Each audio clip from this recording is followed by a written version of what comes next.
Мы начинаем с пленарной сессии под названием «Война и мир. 2 года спустя».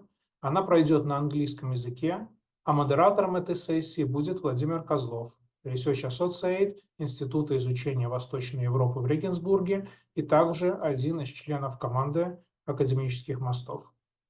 Владимир, вам слово. Добрый день. Да, очень большая честь открыть эту конференцию. Вот, и, значит, у нас сейчас на повестке дня пленарная секция The War in the World, 2 years later, и тогда рабочий язык у нас будет английский. Я уже тогда переключаюсь на английский язык. So our working language is English. The plenary session, The War and the World, 2 years later. Our participants are Evgeny Roshchin, Alexandra Vacroux, Kристиан Каунерт, and Виктор Вахштаин. And generally, we give for each presenter 30 minutes. And after this, I suppose we will have 15 minutes for the questions from the audience. And of course, if our presenters could be a bit briefer and could complete earlier, we will have a bit more time. But generally, I suppose that we can start right now. So please, Evgeny, the floor is yours. And please share the screen. Yes. Hi, Vladimir. Thank you so much. I'll just need a second to... Okay, no problem. And I should say that Evgeny Rощin is a research scholar from the Princeton University. And, well, if I'm not mistaken, the topic of the presentation is Exit as a Voice, isn't in authoritarian regimes, yeah? That's right. Okay, yeah. And now we can see it on the screen. And, well, 30 minutes for Alexandra. Oh, sorry, for Evgeny. Sorry. Yeah. Thank you. Thank you, Vladimir. Thank you to organizers for having me. It's really a great pleasure to join the conference, even though the occasion is probably not as pleasurable as in the case of normal conferences. I would like to start with what I would call a theoretical reflection on what happened 2 years ago and sometime in the course of that invasion. So my talk will be theoretical, and I very much hope that our participants will excuse me for probably a somewhat abstract level of reflection that I'm going to offer today. I'll just take a second to adjust the camera a little bit. All right. So, in this talk, what I'm going to do is to offer a sort of a sketch of a political theory of emigration rather than immigration. I aim to explore a fundamental question. What does it mean to leave one's country, whether permanently or temporarily? And what implications can we draw from this significant act for our understanding of political life in a community? What seems to be a simple act in reality pertains to the fundamental question of what it means to be a citizen and a member of one's political community, the meaning attached to this community, and ultimately the boundaries of the political. Although I will primarily reflect on the recent anti-war exodus from Russia, for the sake of a perspective, I would like to start with the historic experience from the country where I am now, namely the United States. The American involvement in the Vietnam War in 1964-1973 sent a shockwave to the public, with many people openly disagreeing with the government's decision to I'm sorry, join the Evgeny, war. Evgeny, I'm sorry, are you switching the slides or are you still on the first one? No, we are still on the Oh, first okay, slide. okay. Yeah, because sometimes That's there are these fine. problems, sorry. I'll have just a few, so no worries. So, right, this participation in the war sent a shock wave to the American public, with many people disagreeing with government's decision to go into this war on the side of the Vietnam government. What is important is that the decision to join the war was made by a democratically elected government, which is to say that it aligned with majority views, however formed those views were. Nonetheless, the actions of that government were subject to public scrutiny and could be questioned by the opposition. Despite the availability of legitimate formal ways to contest the government's decision to go to war, America saw a significant civic dissent emerging. That dissent could not be accommodated in the existing formal procedures, yet it was making its voice heard over the war years.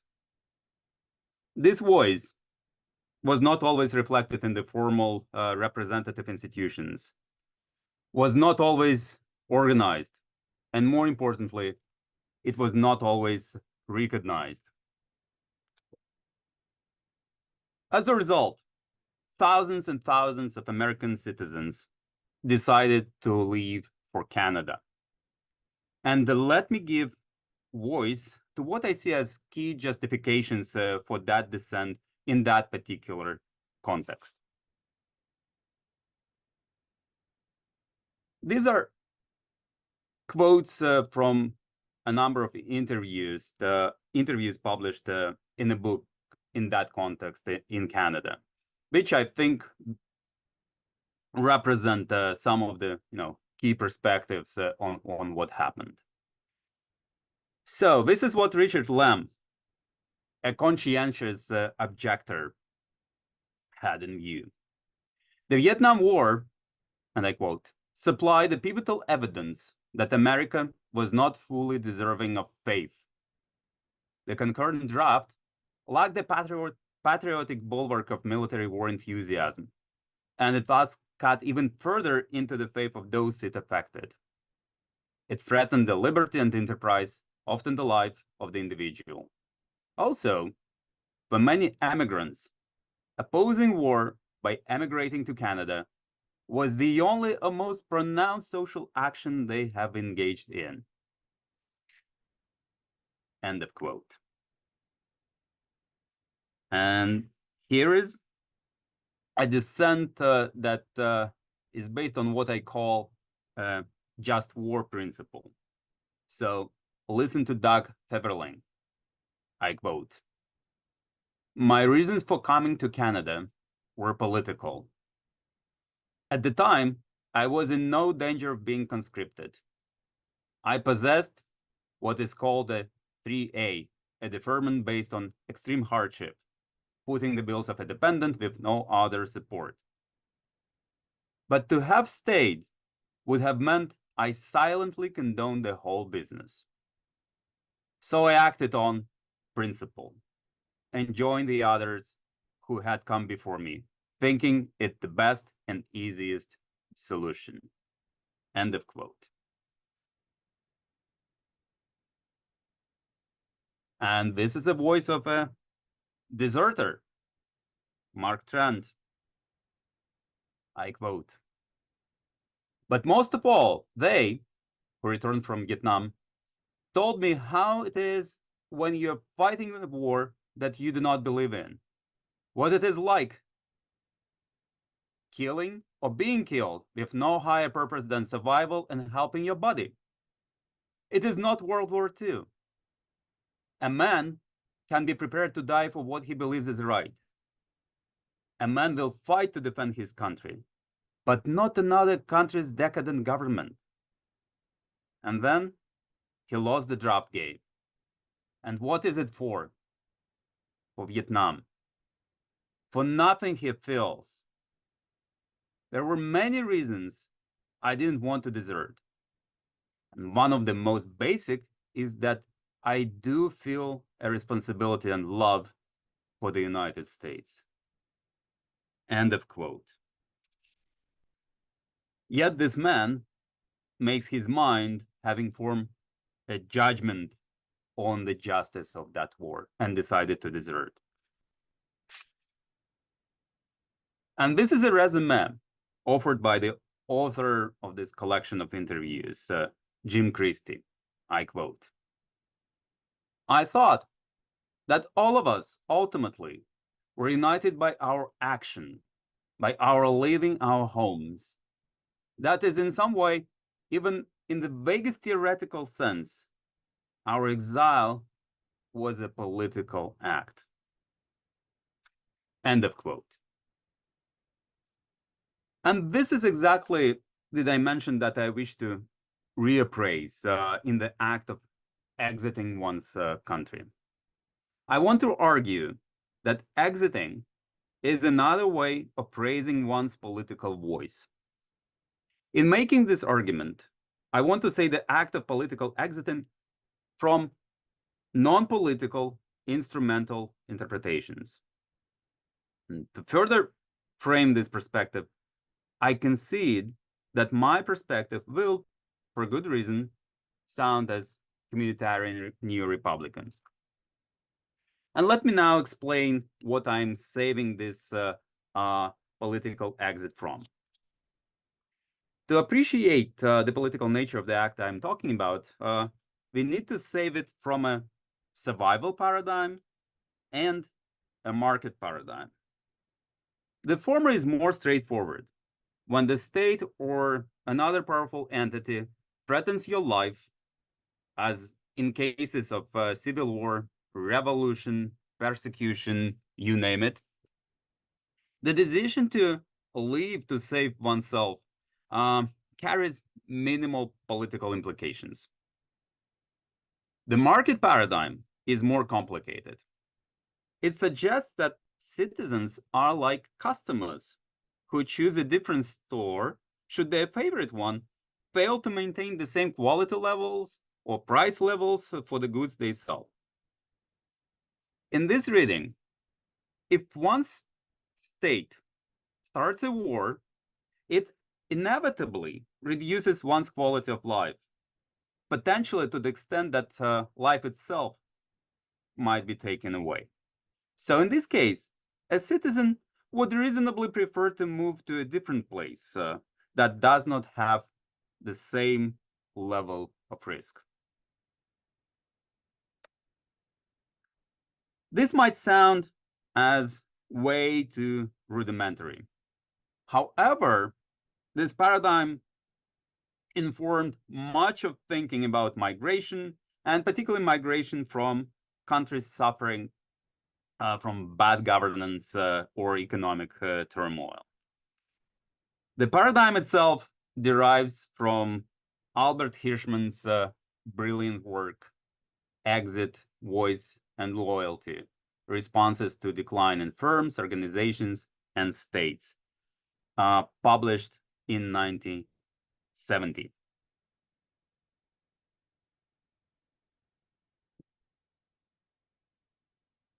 Hirschman's argument suggests that one has three main options reflected in the title of this book. Options in relating to one's firm or one's state. And the drop of quality may lead to the exit of customers.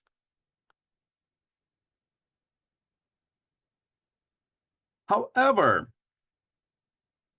customers might also choose the voice option. In Hirschman's functional terms, voice corresponds to interest articulation in politics. As opposed to articulation of interest, the exit option is conceived of as a kind of desertion. voice is also the option when exit is not readily available, such as in cases of belonging to a family or a particular state. But voice requires a significant degree of commitment or loyalty, which keeps exit at bay.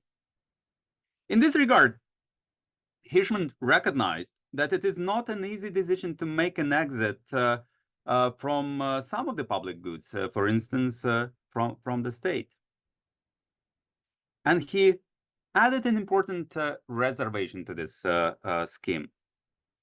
He argued that exit and voice can either undermine or reinforce each other following a seesaw pattern. In other words, this paradigm suggests the inversely proportional relation between exit and voice. But this is one of the most readily available paradigms. It is most celebrated in analysis of migration from countries or the lack of exits in cases where this kind of exits could have been expected. However, the problem is that this paradigm is even more lighthearted about the decision to exit from the state than even admitted by Hirschman himself. There are at least several critical situations that evade the suggested seesaw pattern. The first challenge comes from the literature on citizenship that maintains that citizenship is a kind of identity. One's polity may be an essential container of meanings, and the relations to this polity could be defined in affective terms. Therefore, it is hardly conceivable that leaving one's identity behind would be akin to something like leaving an overcoat at a cloakroom. Second, the literature on obligations and migration suggested that individuals who develop obligations to various communities, they suggest, sorry, the literature on obligations and migration suggests that individuals develop varying obligations to different communities that these individuals become members of. While one's attitude to the government of the state may deteriorate, does not mean that the same should happen to one's relations and obligations to other communities in the country that this individual is a member of. Therefore, in many instances, even when people leave, they preserve connections of different intensity to, for instance, their families, their friend circles, professional, and other local communities. Connected to this is a third challenge.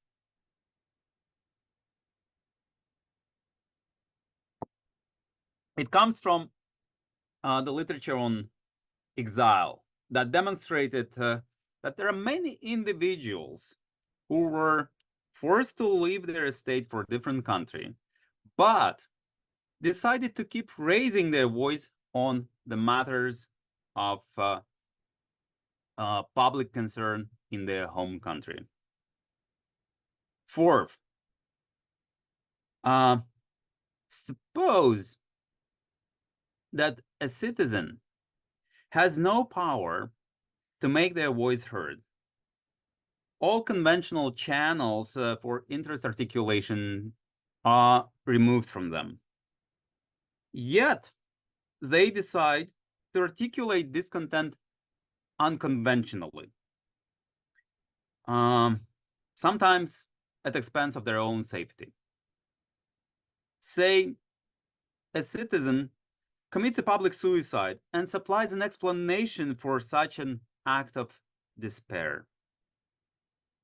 Would this public act count as exit? That's a big question. And I'm thinking here of the case of Irina Slavina in Nizhny Novgorod. But there are also many other cases such as that one.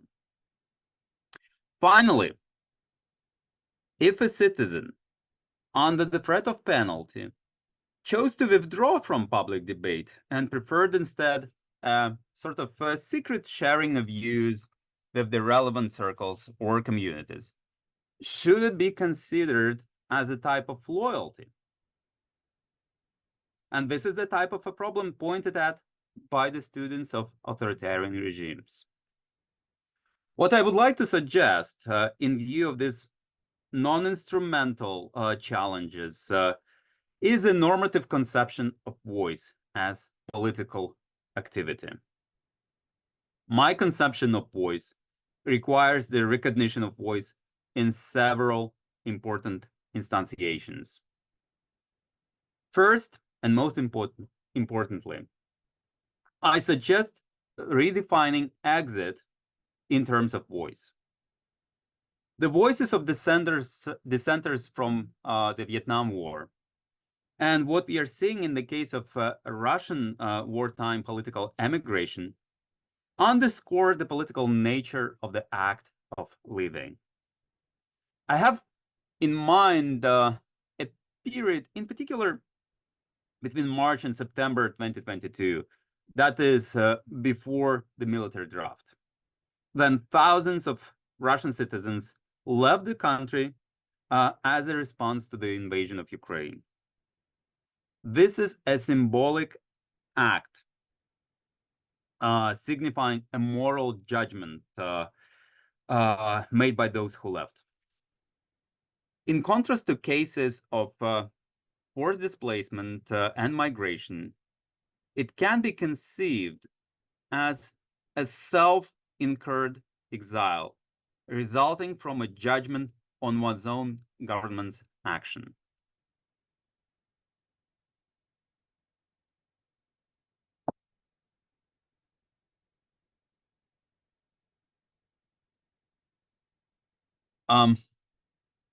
Excuse me, I think. Yeah, I'm on the last slide. Right. The Vietnam era dissenters and contemporary Russian dissenters point at the very distinct phenomenon. Their non-conventional dissent, their critical judgment, is driven by what is done to a different country. To be sure, I'm not claiming that all those who left were motivated by this kind of ethical and political worry. People could have left for many other more instrumental reasons.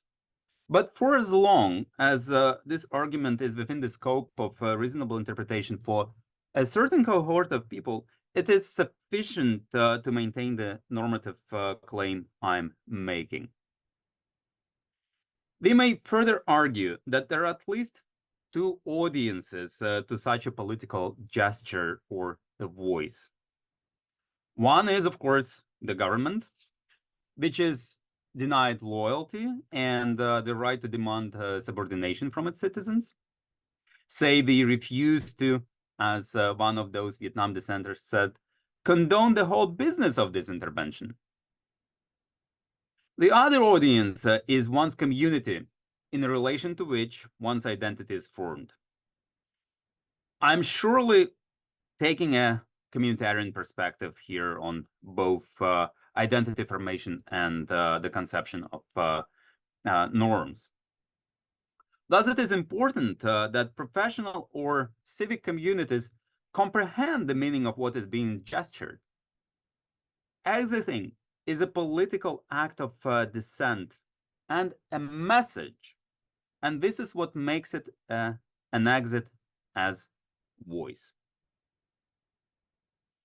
Voice as exit is inevitably a one-off occurrence.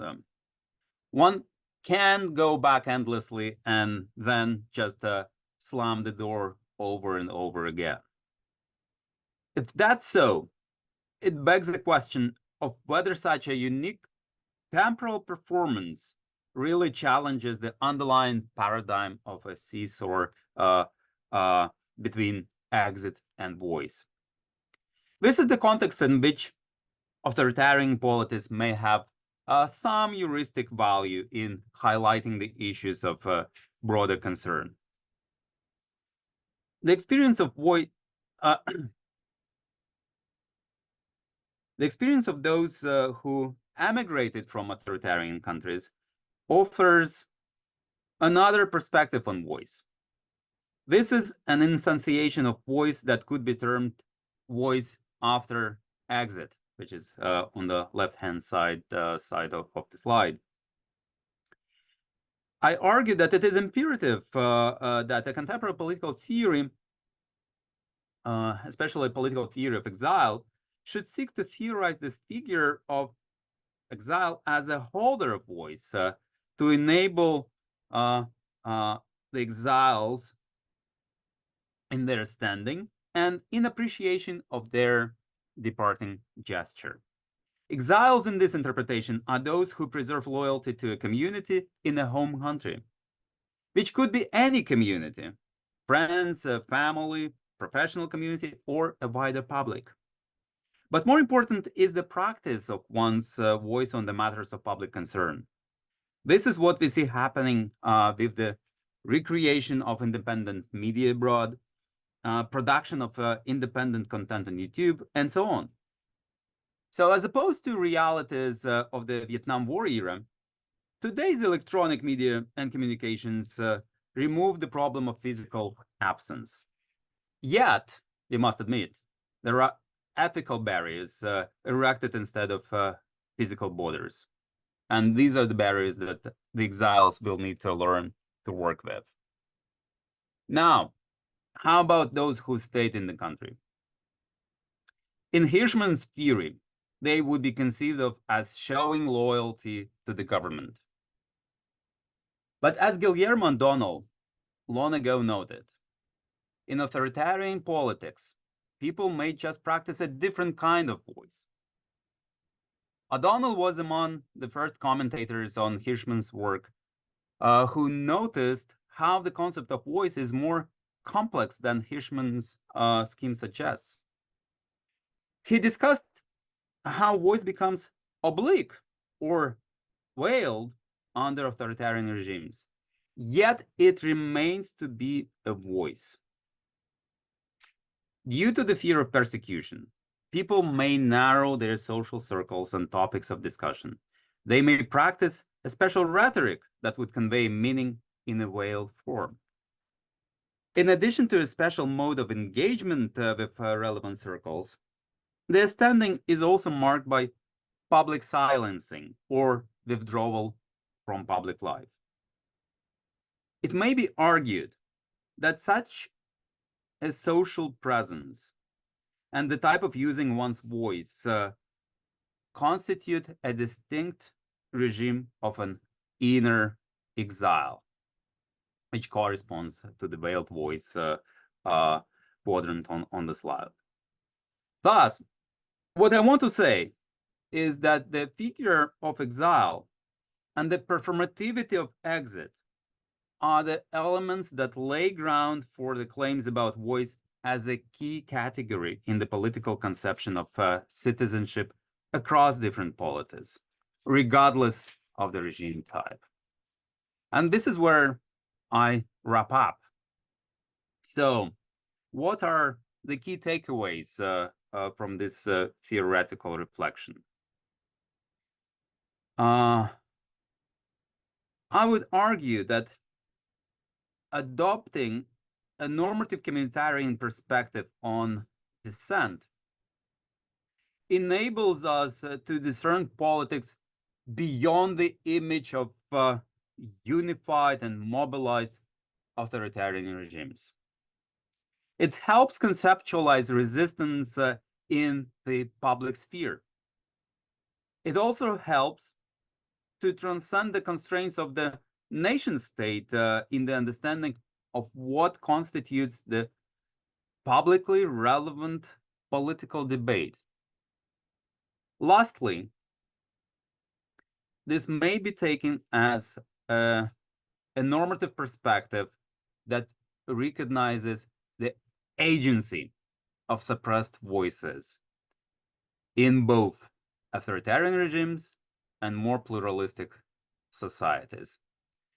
So with this, I would end my theoretical reflections, and I would happy to receive your feedback on whether this theory makes any sense at all.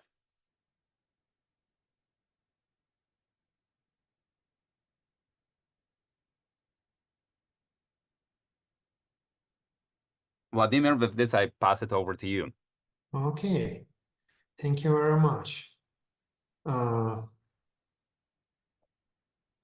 So, yeah, actually, I suppose as you're not just in time, but a bit earlier, so in this case, we can open the mic, yeah, for the audience. And actually, I should remind for our audience that you could well, send the questions to our Noya Damov, to our host, and these questions will come to me as a moderator and finally will be addressed to our presenters. Okay, so are there any questions from the audience? Could you just... Well, actually, I can see several in the meeting chat. So first of all, how to best account for the differences in structural situation of exiting. One situation is when exit works as a market choice, and another is when exit is not a choice or almost not a choice. Yeah, this is a thank you for this excellent question. This is in fact what Hirschman spent some time thinking about. Indeed, these are different structural situations, and they describe, in fact, that seesaw pattern in the relations between exit and voice. When the option of exit is not readily available, it is supposed to give an incentive for people who stay within a certain firm or a state to raise their voice in order to somehow make an impact on the quality of services they receive. In theory, this should be a working model for a relatively market-oriented situation, or in pluralistic societies. Say there are people in pluralistic democracies that cannot afford to leave their countries because of, for instance, they have relatives who require their attention, or simply they don't have sufficient funds, yet they are dissatisfied profoundly with something that they observe in their countries. So the option for them is to raise their voice, hit the streets, set up pickets, demonstrations, send petitions, whatever, you name it. And this is how the seesaw pattern, in theory, should work. But then there is a difficult case of authoritarian regimes, in which sometimes the exit is not an option. Take the example of North Korea, where exiting is nearly not an option at all. Yet, raising voice is also not an option. And this is where theory gets a little problematic. Hirschman struggled with that issue when he got to reflect on emigration from East Germany. And that was in his later work, published, I think, in the early 90s. He recognized that there is a problem. But then he observed that those dissenters, well, they didn't actually think of themselves as dissenters. Those who tried to leave East Germany for West Germany, sometimes through Hungary and other places, when they tried to do so, and when for certain reason East German government decided to limit that exit option, and when those people actually encountered each other at the crossing points, at the consulates of different countries, it triggered an interesting reaction. Those very dissenters or people who were planning to emigrate didn't conceive of themselves as holders of voice, as dissenters in the first place. Yet, at the moment when they saw how many they are, that they make up for a group, like a relatively significant social movement, they actually started to think of themselves as the carriers of voice. And this is what helped in Hirschman's understanding, to start a chain reaction in the East German society that led eventually to a major change in the country. So yeah, it's an excellent question that really touches upon the essence of the problems in the seesaw pattern. But I hope I also managed, at least to some extent, to highlight a tension between the exit and voice as seen on the seesaw pattern. Because even in those East German dissenters, in cases of some of them, it was important to show to their relatives what they do when they left the country. Right. Okay. Yeah, thank you very much. I will just use one question from the chat.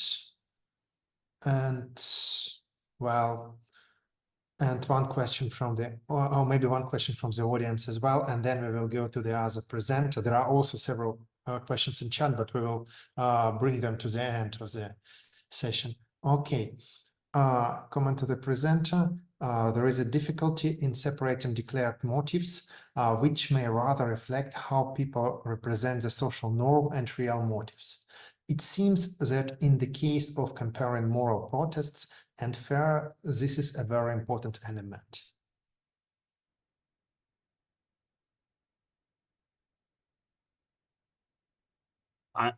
I'm sorry, I don't think I quite I managed to catch the point. Vladimir, may I ask you to read the question again? Because yeah, this is a comment actually.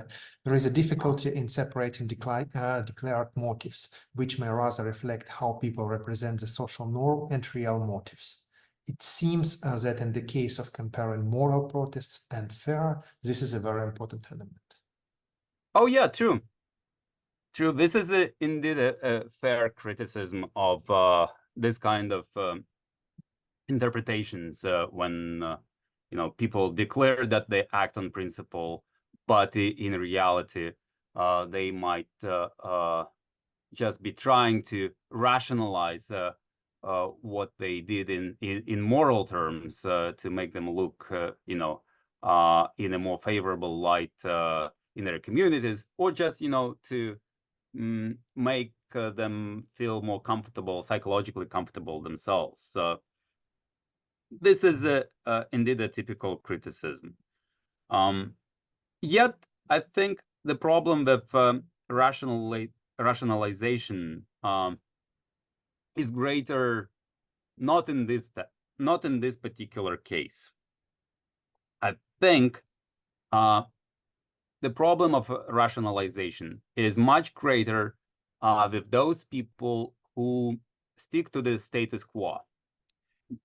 Those who decided not to act on a principle and decided just, to do business as usual and ignore a problem that caused this kind of moral conflict in the first place. So that kind of choice minimizes your losses in terms of welfare losses and even moral losses. While for people who claim they acted on a principle, the loss is much greater. If we take the two examples I mentioned of those who left for Canada during the Vietnam War, or those who left Russia during the first months of Russia's invasion, those people left for nowhere, basically, and they left their careers, sometimes families, relevant social circles that inform their identity behind, which is a great loss. So I guess when we are thinking of attempts to rationalize, it's perhaps would be more appropriate if we start thinking about this from a different end. And then, like I said, the motives I ascribe to the carriers of voice in this theory might not be shared by everyone who claimed those motives. Yet, there is no reason for us to claim that no one among those who left would hold on to the principle, which is just empirically untrue. The number of exiles might be much fewer than the number of those who left, but still, as long as there is this core constituency of those who acted on the principle, the theory, I think, well, I hope it holds some water in it. Okay, and there is one question coming from Dmitry. Please unmute yourself, and colleagues, please be a bit brief, okay? In questions and answers. So Dmitry, the floor is yours to address the question. Strange. Dmitry probably doesn't have the right to unmute. No, he has.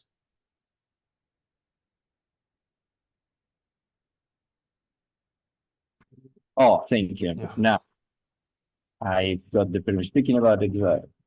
Thank you very much, and maybe Evgeny, for your provoking presentation, and maybe to continue the last sentence. What do you think about the difference in understanding of exit as a strategy? Because it looks like the political and social context, both in Vietnam or let's say in USSR, was a little bit different from the current. Not saying about, let's say, digitalization of exit. So you could be inside the country or you could be outside the country, and it's not geography, not necessarily deeply connected with whether you're exit or not. But my general question: do you see their exit as a kind of on the whole strategy, or as a spectrum of strategies? Because it looks like it's not always possible, from my understanding. Well, because we are collecting the interviews within our project on academic freedom, to identify clearly in numerous cases their position. So even having the moral judgment and the moral status and the moral position, so not necessarily not always possible to identify the certain position as exit. That's what my point. So that's my question to you. Do you see in your structure, in your scheme, it looks like a strategy exit is more or less identifiable position, right? Do you understand what I mean? And while in their real narratives, I would rather suggest is exit is a spectrum of strategies or just a position that could be not necessarily clearly identified. So this is my question or comments, if you know. All right, Dmitry, very good to hear you, even though I cannot see you. Thank you for an excellent question, and I hope I understood it. And if I didn't, please do send me a note later on. The point of my theoretical redescription, let's call it this way, was and still is to actually redescribe exit as voice. So I believe if we rigidly stick to the original schema of, you know, dividing exits and voices, we depreciate the idea of voice. What I want to argue that it is all about voice, and this is what actually matters normatively. Indeed, people may not be able to actually exit from political situations they are, you know, being part of. But sometimes they don't even consider exit, as you rightly pointed out, as a, you know, an attractive or legitimate option. It is more important for them to exercise a kind of voice, even if it's not the same kind of voice you would expect to observe in a more pluralistic society, right? So what I want to say is that we should rather look at people's agency in the public debate through the lens of voice. So what I'm offering is a spectrum of voices rather than orientations towards exit. And looking at the exit, examining this particular moment of exiting, the performativity of exit is exactly what allows us to refocus the debate on the idea of voice. And I believe it is democratically and normatively a more meaningful thing to do.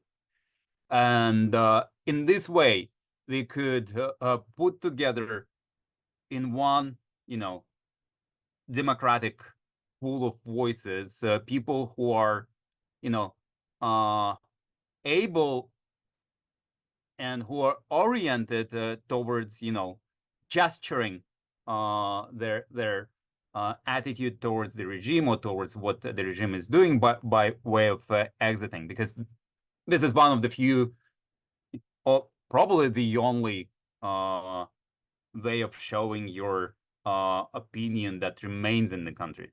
While others, you know, think that, okay, there are no institutional ways to articulate your interests. There are no publicly available fora to express your opinion, but we will still try to practice our voice in a sort of clandestine way by engaging our smaller communities of meaning.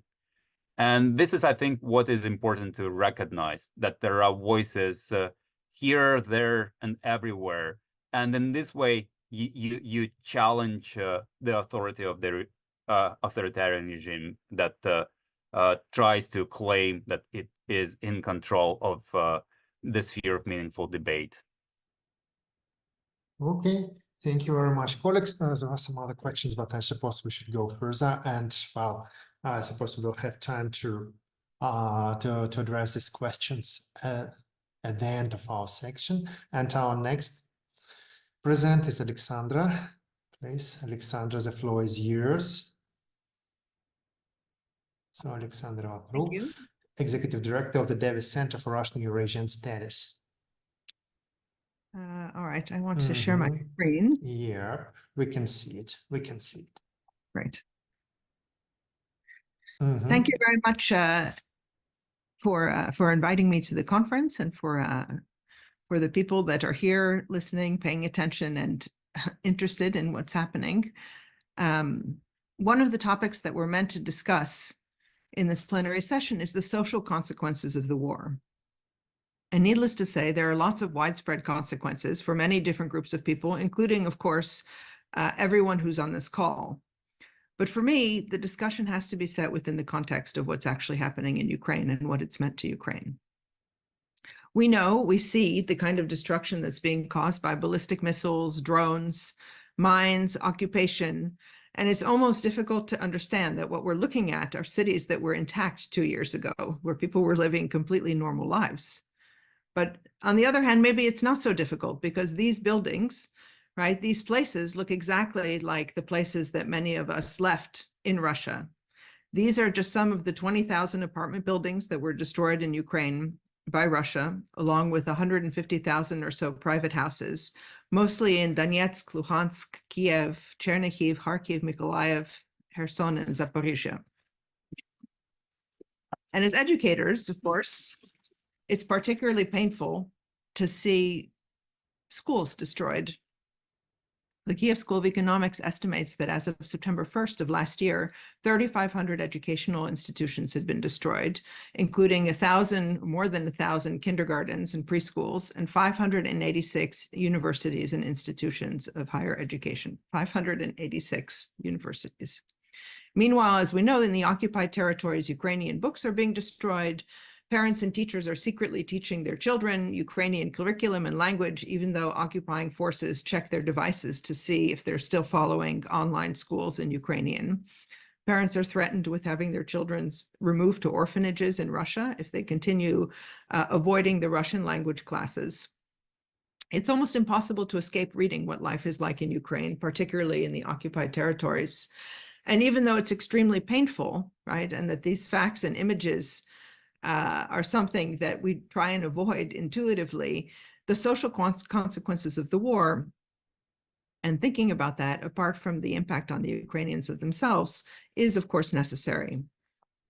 Now, as Evgeny mentioned, the Russians that have fled the war, even those that have been forcefully articulate in their opposition, have found that there can be limited sympathy for their plight.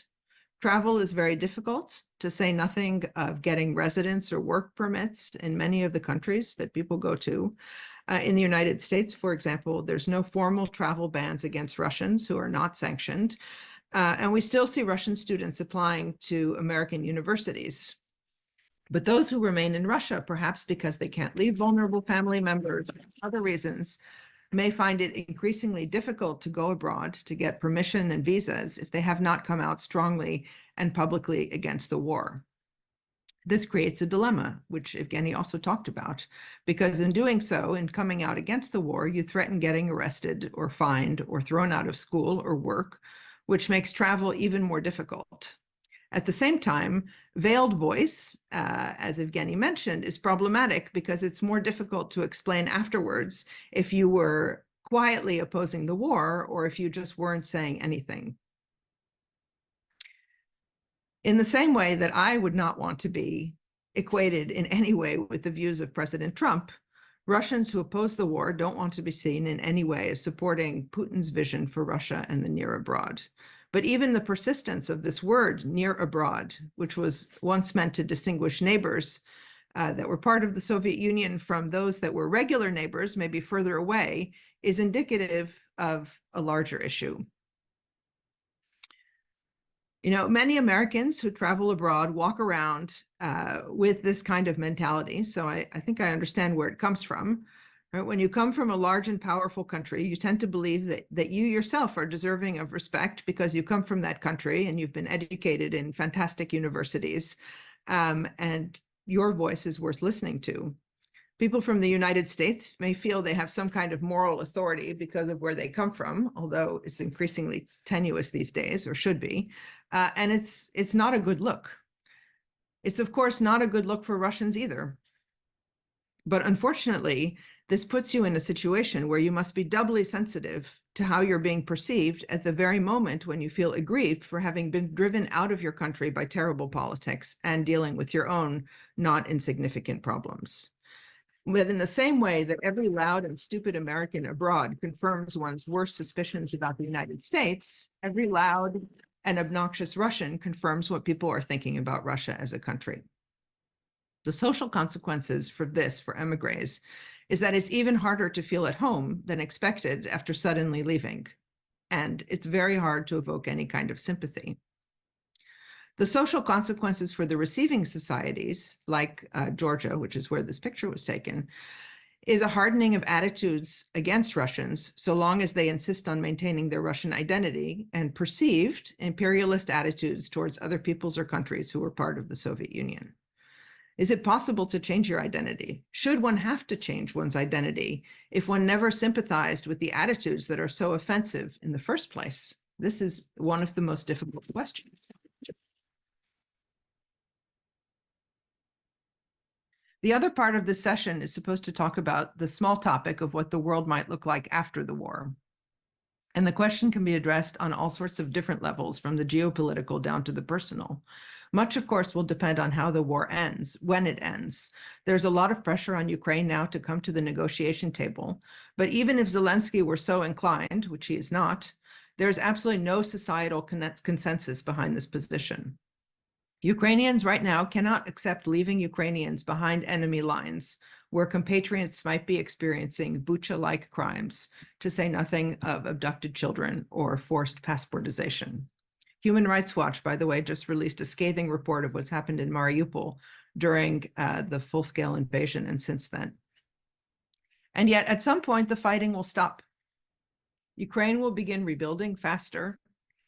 Even now, some reconstruction and cleaning up has started. And for the first point, there will be plenty of work for anyone who wants to help, either on the ground or from afar. In the same way that average people in Poland or in the United Kingdom have taken in Ukrainians they don't know, there will be opportunities for average people like ourselves to help rebuild Ukraine in ways that we find meaningful. And it will surely be required. It's likely, however, that the world is going to move on to the next crisis or the war. The horror in the Middle East has shown that new horror easily pushes old horror off of the front pages. And the indifference that the broader Western public may feel about the plight of Ukrainians will only get stronger. And the fate of Russians, like the fate of Belarusians after 2021, will also become less interesting to the world at large. Which leads me to my last observation. No one will be as concerned about the plight of Russian academics after the war as the academics themselves. Now, this doesn't mean that our research should focus exclusively on ourselves and the emigre experience, although it's definitely important to document and to analyze. But the more we find opportunities to collaborate and to help each other by conferences like this, by doing research and teaching, which is what we do best, the greater the likelihood of emerging from this difficult time, both morally and professionally intact. I'm going to stop there and leave plenty of time for comments or questions. Okay, thank you very much. Thank you very much. It looks like an invitation for the questions and so on, because we have enough time for it.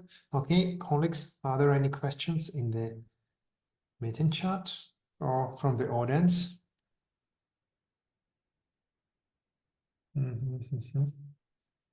Okay, as we're just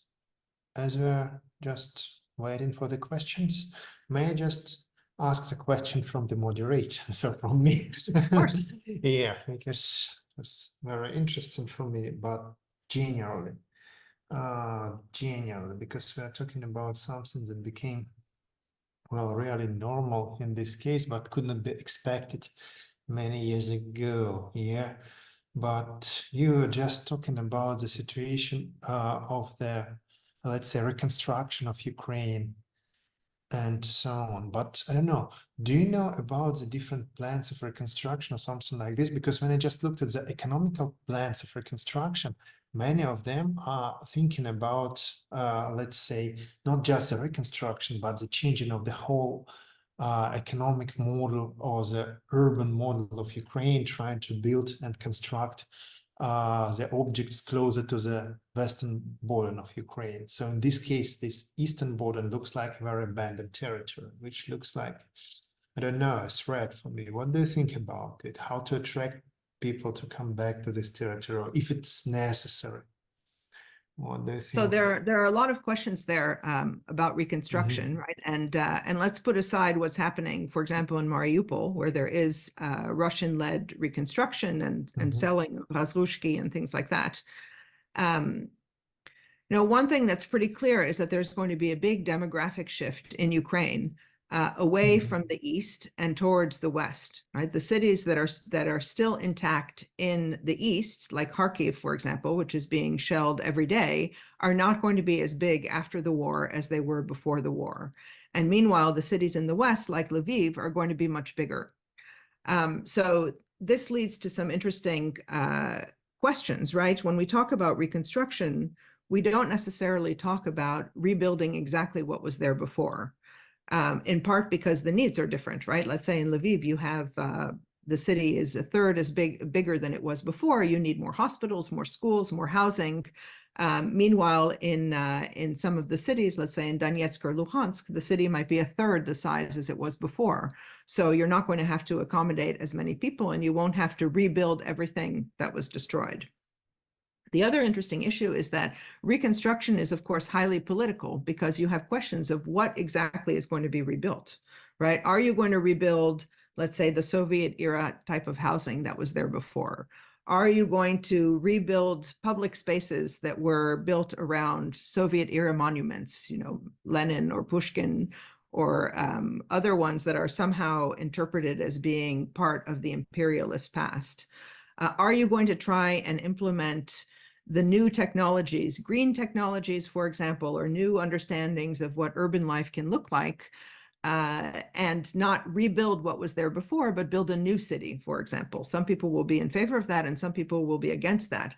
And it will be an intensely political question. And one of the things that's interesting about Ukraine is that it's very decentralized. It's more decentralized than the Russian Federation, for example. And so there's going to be a lot of leeway at the municipal level and at the regional level to make some decisions. And it's very likely that the decisions will be different in different places. So a lot of what you're talking about is related to the funding of reconstruction. Will there be a Marshall Plan, for example? Will there be certain guarantees from American entities or European entities for people that are willing to invest in Ukraine? And those are all important questions that the economists are already working on. But the question of what the cities are going to look like is going to ultimately be primarily driven by local politics. And I know people are definitely talking about that more in the West than in the East, where they can hardly begin to think of reconstruction when they're still living with constant destruction. But there are some very good local projects, including one that we're doing at the Davis Center, to start talking and bringing Ukrainians into discussions over what was done, for example, after the war in the Balkans and Yugoslavia stopped, or after Germany in World War II, or after natural disasters in Japan, for example, or in Armenia. A lot of countries have experience in rebuilding after conflict. And I think they're quite interested in getting involved, to say nothing, of course, of all of the real estate developers that are hovering around and already trying to put their finger in the pie, as it were. Okay. Well, there is a question from the chat. So in this case, I just stop my, let's say, violation of the rules and the dictatorship of the, let's say, moderator. And in this case, yeah, the floor is open for our participants. Well, Alexandra, in your opinion, should those Russian scientists that do support the war and continue to work on the Putin's regime in Russia be subject of boycott by the scientific community, in particular by the American and European university? Is it likely to happen? In particular, well, there are some examples, people like Karaganov or Trenin. So not the Russian universities, but the Russian scientists. Right. Yeah, scientists, maybe in quotes in some cases. You know, I don't think that any kind of official sanctions beyond what has already happened. I don't know if Trenin and Karaganov are under have been sanctioned by the United States or not, for example.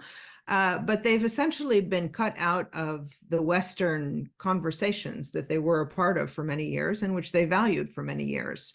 Now, if we say that before their access to Western universities and events was part of their the capital that they used that made them more important inside of Russia, the question is whether cutting them off is another kind of indirect way of further increasing their capital. Like, oh, I'm so important that I've been cut off from the Western discussion. That's possible. But I don't think, you know, that there are very many American political scientists, for example, who would engage in any kind of conversation with Karaganov right now. At the same time, I would point out that one of the problems with our understanding of what is happening in Russia, what the extent of voice, veiled and otherwise, is that we have a very hard time knowing what's going on. People can't go there to do research. I mean, some Russians obviously can go back to see family members and things like that. But most of the mechanisms or the instruments or the methodologies that we use to understand what was happening in Russia are no longer available.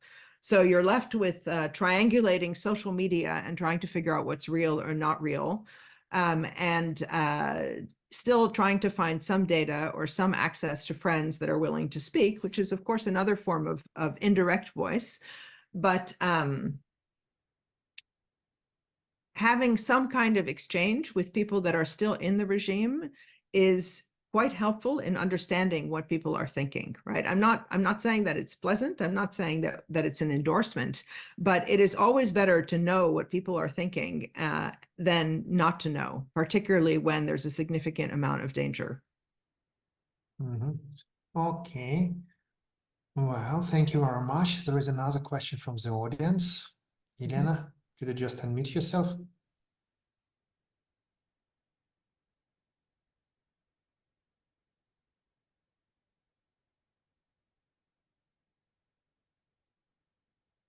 Well, yep. Yeah. In the meantime, while Elena's waiting for permission, let me just put in the chat. Yeah. So we Yeah, have okay. I got it. Sorry, it took a while. Thank you so much, Alexandra. Juxtaposing destruction and reconstruction is necessary and also tempting, right? You want to jump to the time when restoring of this enormous damage will become possible.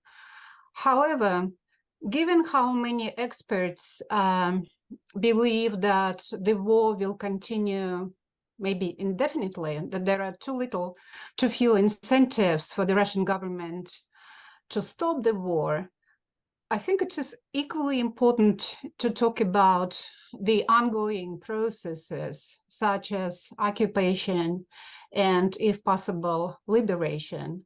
I know that Michael Murawski is going to have 2 panels on these matters in the coming Slavic Studies Conference in Boston this year.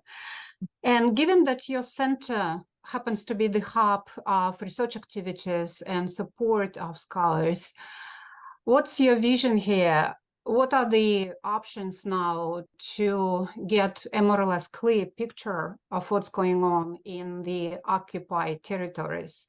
What kind of cooptation of professionals happens? We hear from time to time that higher school of economics representatives come to Mariupol to provide advice about restoring destroyed quarters and so forth. What are the chances? What are the possibilities for us, even to know more or less clearly what's going on?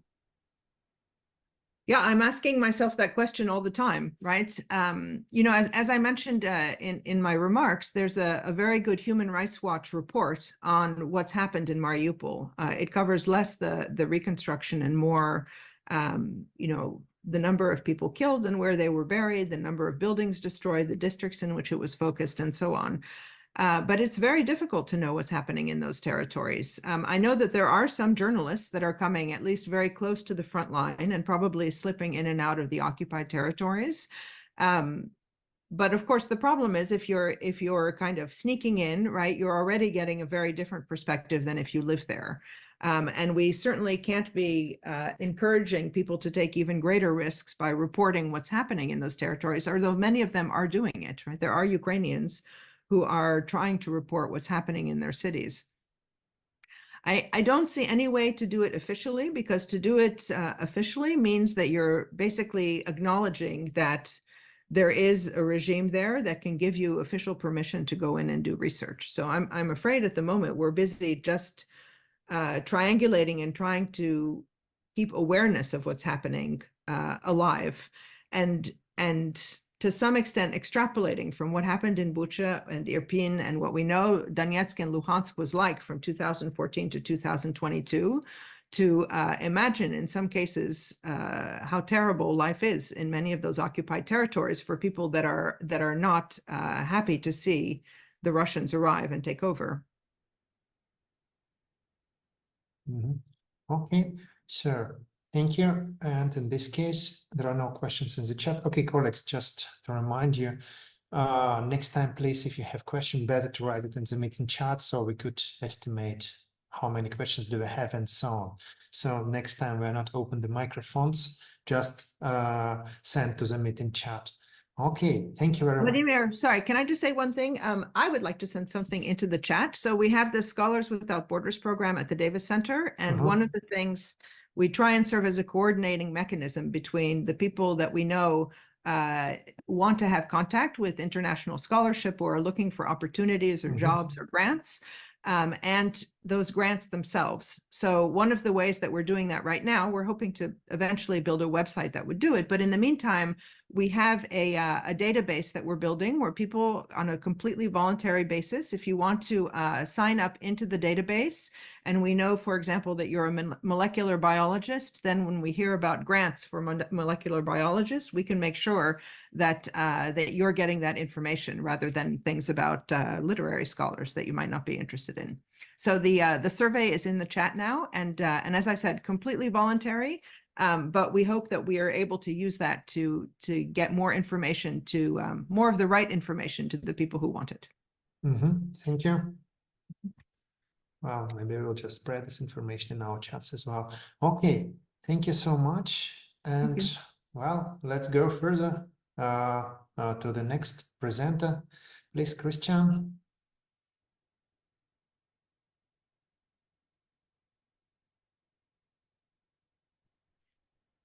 Hello, can you hear me and see me? Yeah, we can hear you, we can see you. Thank you so much. Thank you. It's a great pleasure to be here with you today. So thank you so much for having me at the conference and being able to participate in this event. It's a great honor to follow after some of the distinguished speakers. So thank you for having me. What I want to discuss is a little bit the war against Ukraine. I want to discuss it from an ontological security perspective, and in particular, I want to put some focus on what is really my area of expertise, that is EU security and EU security relations with Russia, with a specific focus on the war against Ukraine. Now, this is linked to an article that was published in the Journal of Contemporary European Studies, where together with my co-author, Joana de Dos Pereira, we examined how Russia perceived the security within specifically Europe's Eastern Partnership. Europe's Eastern Partnership, that is a policy from the European Union that really developed out of the European neighborhood policy.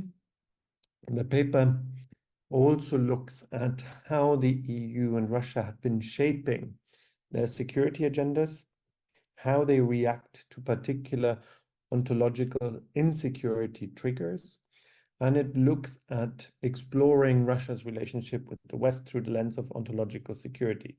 Here, ontological security is the security that uses concepts like fear, particularly also the collective trauma that's been written in the narratives here in terms of Russia's relationship with the West, and of course, a certain stigma after the disintegration of the USSR.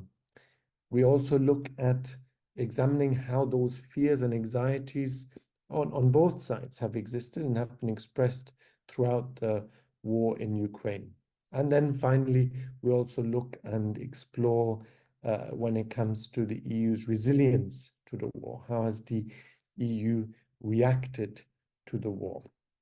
Now, if we go into some details here, we analyze the security within Europe's Eastern Partnership as perceived from the outside. So notably here, how did Russia perceive this security architecture? We analyze the impact of that particular security or insecurity on Europe's security thinking in itself, as it manifests itself in that Eastern Partnerships through the lens of, as I said, ontological security.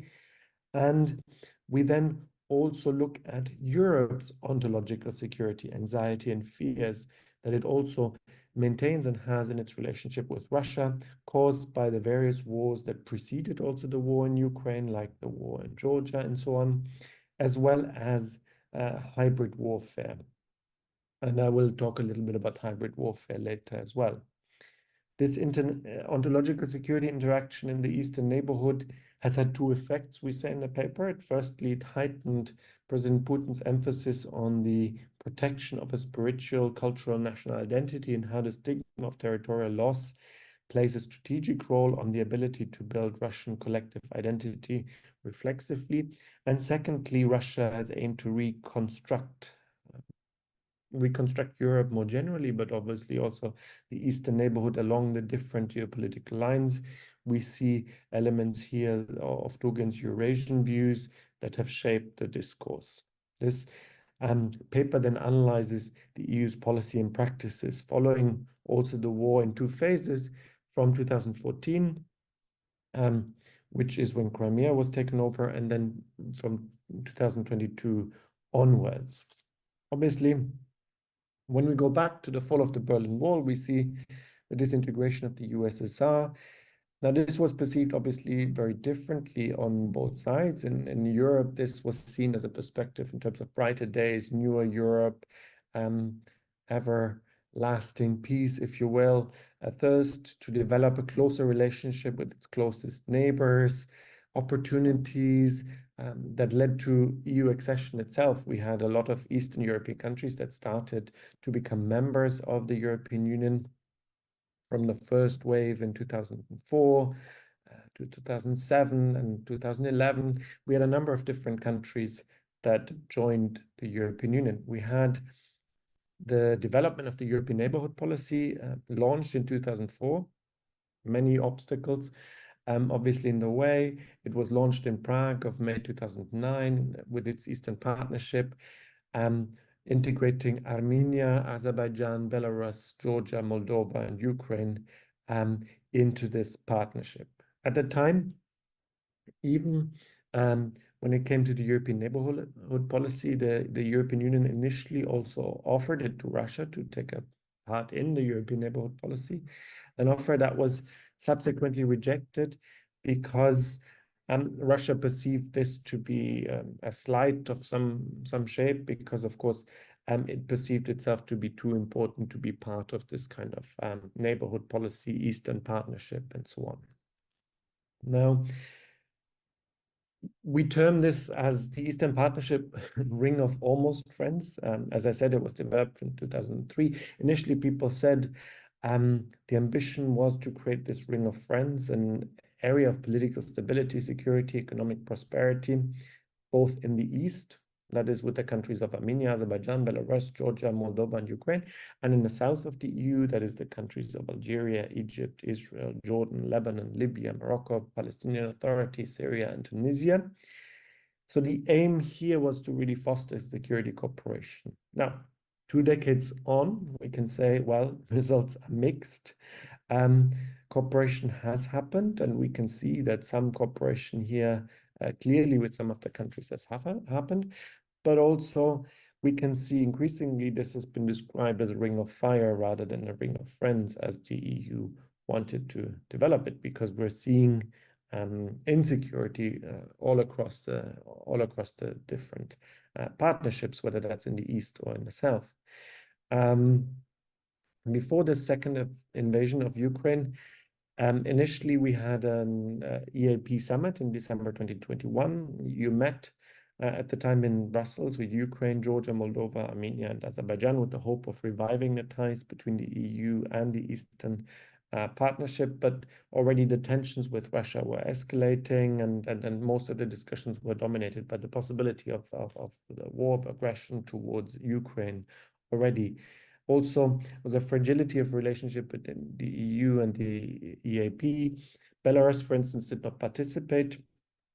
There were already very strong disagreements at the time between Belarus and also Poland with regards to the border, and of course, general issues with President Lukashenko following his, as it was perceived, rigged elections. The impact here of the Ukrainian conflict, of course, has been very, very significant, because it has a significant impact on the EU's relationship with Russia as a whole. Now, what we can see in the academic literature is two competing visions here, two competing positions that are derived. One has outlined a Europe that is threatened by an expansionist Russia, and another one that is basically a position where the EU could become more inclusive towards Russia. Two different visions also in terms of how should we interpret what has happened. The academic literature describes both, if you like. Either Russia is perceived as the victim of an expanding European and Euro-Atlantic order. Here, Mersheimer, for instance, he's written a lot about that, and also Richard Sakwa. In his argumentation, the EU must become more receptive towards Russia's legitimate security concerns. But for most scholars nowadays, it's much more the reverse interpretation, that in fact that it is Europe that is increasingly threatened by an aggressive Russia in the Eastern policy, and Ukraine that is in fact the first step of this. Now, if we go a little bit further here, the key triggers that we can find are the fall of the Berlin Wall, of course, which led to this idea that Europe could become this peace area. But then on the other side, especially the disintegration of the USSR has been perceived differently to an extent, as a sense of territorial loss, dismemberment, a sense of loss of Russian collective identity, perhaps, and a sense of a stigma that President Putin has been continuously using in his narrative. So we can see there's a certain element of anxiety on both sides. Certainly on the Russian side, you have an element of anxiety. You have an element of anxiety also on the European side, very clearly. Now, in this framework, we have the European Neighborhood Policy that was to establish these closer political and economic relations between the European Union and the Eastern Partnership countries, 6. At some point, Russia was also a possible candidate. But these particularly competing visions, in a sense, they are to be reconciled. And the war, of course, pushed them in one particular direction, as we can see. And one of the issues that is particularly problematic on the European Union side is, of course, that of the hybrid warfare perception. Hybrid warfare of being a low-level conflict, if you like, that uses the instruments of security instruments from one end, which is really the kind of low-level conflict, to outright war, which is a hostile context. Hoffman here looked at different models of warfare, including conventional capabilities, irregular tactics, formation, terrorist acts, indiscriminate violence, coercion, and criminal disorder. So It is a distinct form of low-level conflict spanning the spectrum of different capabilities. It is conducted under a single central authority, directed by a state or state-like actor. We see that in the Middle East by state-like actors like Hamas or Hezbollah. Aims to achieve certain political objective that would not be achievable necessarily only with conventional means, and here blending of conventional and unconventional warfare.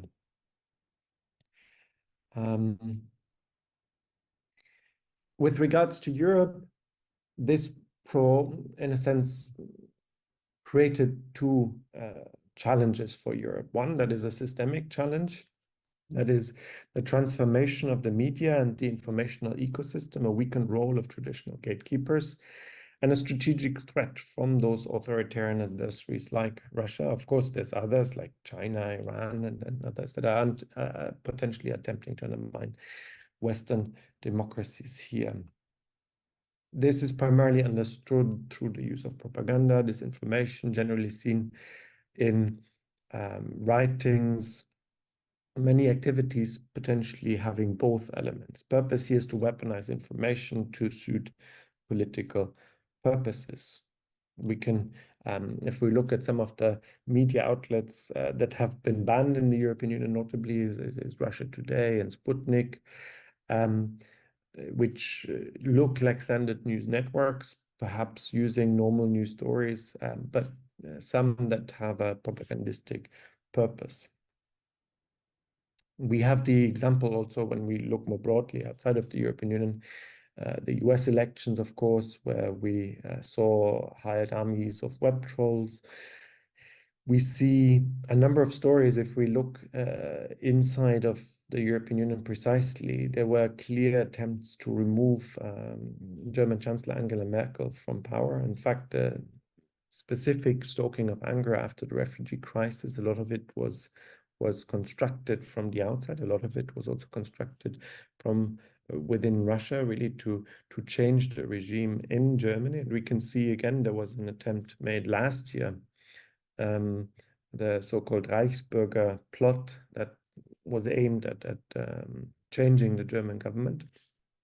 So we see that all of this has led to a deep sense of insecurity. European Union and NATO have set up counter disinformation offices. Denmark and Sweden have cooperated, and a number of other kind of actors. So we see there's an increasing use of this hybrid warfare. One thing that has been also quite frequently used is the weaponization of migration. We saw that particular aspect being used when it came to the particular crisis just before the war against Ukraine. When it came to Belarus, we saw there was a creation of new migration routes that were going into Belarus. Now, if you know anything about migration into Europe, you know that migration into Europe had, if you like, three traditional routes, 2 to 3 traditional routes. One of the very early routes is one of the migratory routes into Europe is from Morocco into Spain. That's a very important one. We have an important migratory route from Libya into Italy. And then as of more recently, we had the important migratory route from Turkey into Greece. Now, one thing that has never existed throughout the entire history of Europe is a migratory route from Belarus into Poland. That migratory route was specifically created in that particular crisis. It was created by the development of new visas for entering Belarus for either people coming from Baghdad or from Istanbul. Erbil in Iraq, but also new flight routes that were deliberately created just a few months before the migration crisis occurred, from Erbil into Belarus and also from Istanbul into Belarus.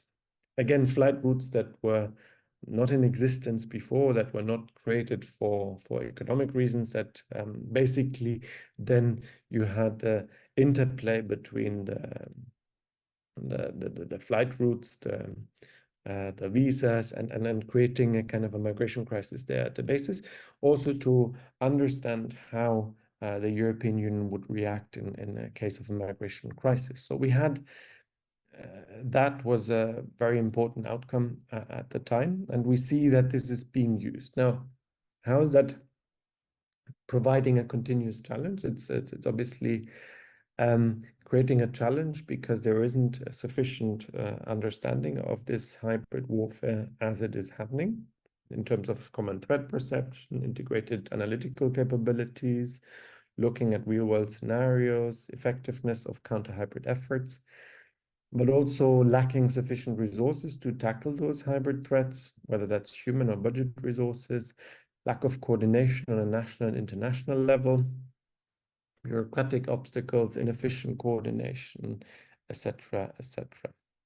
Now, Ukraine became a sort of a battlefield there. Ukraine became a battlefield from 2014, if you will, onwards, and in terms of the interaction, and specifically, of course, from 2022. Combined effort here is that we had a number of sanctions that the European Union imposed on Russia, 12 rounds of sanctions to be precise, 12 rounds of sanctions. And they were, in a sense, the reaction to accepting Russia as a security threat towards the European security order. And don't forget, the European Union was precisely created with this idea that once you create a European Union, there's going to be a zone of peace. You know, the entire European Union was meant to be a zone of peace. And now, of course, Russia is undermining that idea, is undermining the idea of a peace effort. So as a result of that, we have 12 packages from February 2022 to December 2022. So we're going to see a new round of packages fairly soon. But the first package occurred on the 22nd of February 2022, individual sanctions against members of the Russian State Duma who voted in favor of the recognition first of the non-governmental controlled areas of Donetsk and Luhansk, restrictions on economic relations with non-governmental controlled areas in Donetsk and Luhansk Oblast, and restrictions on Russian access to the EU's capital and financial markets and services. And then the second package on the 25th of February, individual sanctions against President Putin, Sergei Lavrov, and members of the Russian State Duma and the National Security Council. We see economic sanctions in terms of finance, energy, transport, and technology sectors. We see the suspension of visa facilitation, provision for Russian diplomats and other Russian officials and business people. Subsequently, we see a third package and a fourth package going further again with individual sanctions against specific politicians, economic sanctions, now covering finance, energy, transport, and technology sectors, suspension of visa facilitation provisions for diplomats, and individual sanctions then in the fourth package also against what are seen as Russian oligarchs. Roman Abramovich, for instance, is amongst them. Prohibition on all transactions with state-owned enterprises, prohibition on a provision of credit rating services, prohibition on new investments in the Russian energy sector, etc., etc. So we see a lot of prohibitions. In fact, also the fifth package then continues with prohibitions and the closure of EU ports to Russian vessels, prohibitions on Russian and Belarusian road transport, prohibition on imports, exports, economic measures, sanctions against individuals.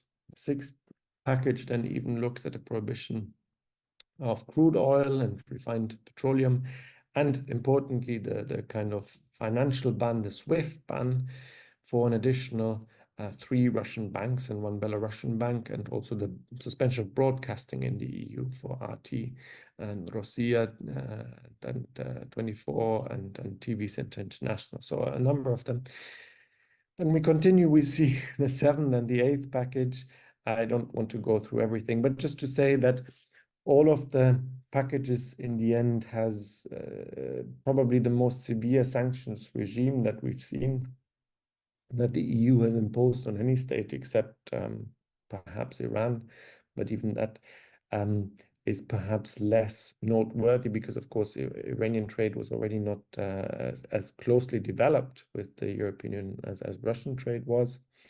So we see a very, very significant lowering of the relationship here. Tensions escalated, and each time there were an escalation of tensions, we see another package. Now, what does that mean overall? These events obviously have greatly impacted also the success of the the Eastern Partnership. We see a tit for tat that continues. There's a EU's reaction and a counter-reaction, fear and cautiousness, the EU's reaction to the advances of Russia, to the exponential threat crescendo, response that balances between fear and cautiousness. Fear because, of course, the second invasion of Ukraine was the realization of an old and repressed aspiration regarding the grandness of Russia and a dream driven by Putin's aspiration of reviving old borders. Cautiousness because the idea of having an offended weak Russia was, of course, also a frightening idea in the European Union itself. We've also heard a number of different threats being made. For instance, a nuclear threat that is commonly made, quite regularly, in fact, made so far to no avail, but this is something that's been used quite regularly. I've already told you a little bit about the sanctions, the various packages, and that were all linked to the sanctions. So in conclusion, what we can see is that we see a Russia that is not interested in spreading, of course, a communist message across the continent, or in fact pursuing necessarily military control of Europe, although some people have discussed that perhaps that is in fact the goal eventually. The objective here is to reshuffle and reshape what we understand as the continent's liberal and security order. It was a first, at least a first as it is perceived from the European Union side. Of course, if you look at other former Soviet republics like Moldova, or you look at former Soviet republics like Georgia, Ukraine, and so on, it wasn't a first necessarily a military invasion. But the magnitude of the invasion, of course, in Ukraine was the first, and it was a warning in terms of the EU's policies on Russia that were, to an extent, you can criticize them as inconsistent, lacked a certain preemptive vision. Whether it could have achieved anything is up for debate, and I'd be very interested to hear your views on that. But certainly the sanctions are seen as a reaction, not necessarily a preemption. We see that those two invasions have provided a wealth of lessons for the European Union, perhaps also for Russia, to engage in a perhaps more geopolitical understanding of strategy. The EU has started to talk about the geopolitical European Union only recently, really. It isn't something that I would necessarily say the European Union is particularly well suited for.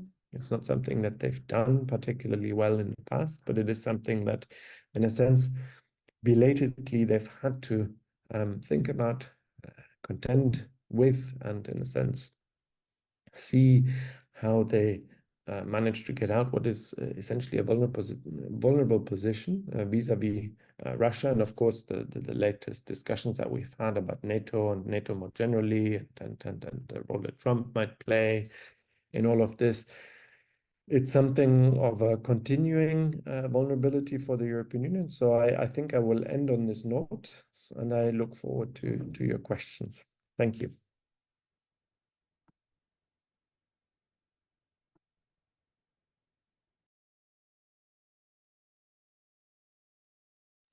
Thank you very much. Let's take a look. So we'll get questions only in the written form. Okay. The question: in your opinion, as a leading expert of the Russian-European Union relations, how likely for the European Union to resume normal relations with Russia as long as Putin is still in power? For example, in the case of the military ceasefire in Ukraine. I think it's very difficult to imagine a situation in which there could be normal relations anytime soon. I mean, in fact, I remember relations have deteriorated so much. My last time that I visited Moscow was in 2013, and at the time it was still okay to visit for European Union citizens. And since then, a lot of the things that were in place have pretty much gone. So this is not only since 2022 that relations have severely deteriorated. It is, in fact, since 2014 that relations have very, very severely deteriorated. I think it's relatively inconceivable that under the current government, those relations could return to normal. I think there's a number of reasons for that. I think, firstly, the assumption or the conclusion that the European Union has drawn is that President Putin is intent to conquer lands. He's intent to re-establish an order with violence. And I think that is the ultimate threat to the European Union. That's it's a threat to its very essence, if you like, because that's the one thing that the European Union has aimed at doing, which is to establish a zone of peace so that violence would no longer be used in any shape or form. So having done that, I don't think a ceasefire could really do very much to reestablish that credibility. I think it would have to go much, much, much beyond that than a ceasefire. I think we're talking about withdrawing from every aspect of Ukraine, and this is completely unrealistic, but I think it would be probably a minimum requirement, and it would probably require, well, I would imagine that it would have to be a different person at the head of the government. I find it difficult to see with the same government how that could return to normal. I think this is not like a Minsk agreement type situation where you can kind of come up with a formula and find a formula for a ceasefire to stop hostile activities. At this point, it's become much more serious, if you will. So I think it's unlikely. Okay. Well, I don't see the other questions. So, yeah, there is one. This question refers to something you mentioned earlier in the talk about the ontological security of Russia and how some scholars, the West, should be more respective. I worry, though, that it formulating the question this way, we might be referring the state thereby confusing Putin's own anxieties with those of the people. Yes, I think there's always a risk when you're trying to understand people's fears and anxieties that you could in a sense confuse them with the society at large and people's politicians' individual fears. Of course, some of the fears within the Russian government have also something to do in terms of what the alternative to European Union is providing for citizens in Russia itself. I think ultimately that is what the big fear is, that in a sense that it could eventually lead to a democratization of Russia, and that is not a desired outcome. So I think there's always that fear, but I think that it is also important to recognize that even on the European side, even when there was a lot of goodwill to bring Russia closer to Europe, I think there was this goodwill and that existed. So it's not something that we're just reconstructing ex post. That goodwill was there, and especially during the Yeltsin years, that goodwill was really there were a lot of projects that were really pushed, and even if we look at the early reign of President Putin, there was a lot of goodwill there as well. I mean, he was at the time, I remember, he barely became the Russian president, and he was already speaking in front of the German parliament, right? He was speaking in German even. So those were the days when there was a lot of hope as to what could be established, where if Russia could be brought closer to the European Union and so on. But even in those days, I guess there was still understandings that were not congruent, right? This idea how we had a zone of peace, that wasn't necessarily an idea that was always shared on the Russian side. I mean, even in my own trips when I was there, I could sense that they didn't really believe that, even though the sentiment was sincere. I could also see that the disbelief to an extent was also sincere. So, you know, it's not only so in that sense, I think the question is right to say we have to be careful that we don't confuse the two, but it is perhaps also right to acknowledge that there needs to be more of an acknowledgement that some fears were also there, and they were not all only in terms of their own personal position. Some of them were also perhaps some legitimate fears. Now, what I'm trying to say here is not that the fear that NATO is going to invade Russia is real, like Mersheimer would say. I think that is absolutely not what I'm trying to say, absolutely at all. But that doesn't mean that some of the trauma that existed in the 1990s wasn't there. There was an element of trauma there. For a lot of people, societal upheaval always provides trauma and creates a lot of instability and anxiety and fears.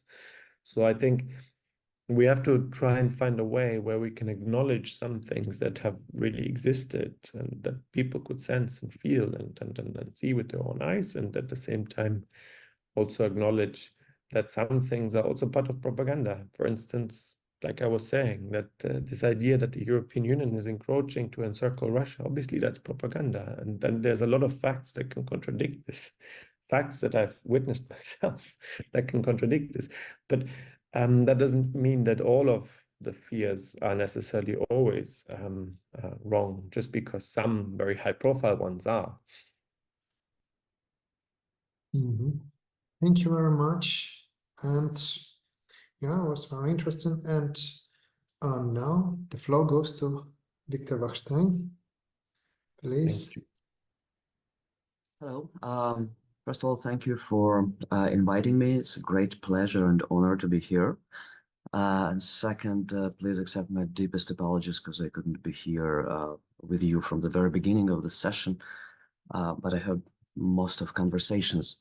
So today we'll be talking about this problem of normalization and social consequences of war and the pre-war political repressions from the point of view of social capital theories, from sociology of social ties, circles of interpersonal trust, so-called morphology of communities.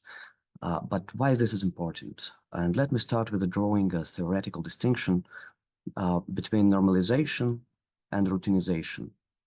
Sometimes we blend those two concepts together, but based on the works of Irving Goffman, his branch of interactionist sociology, we should probably see those two processes as different ones.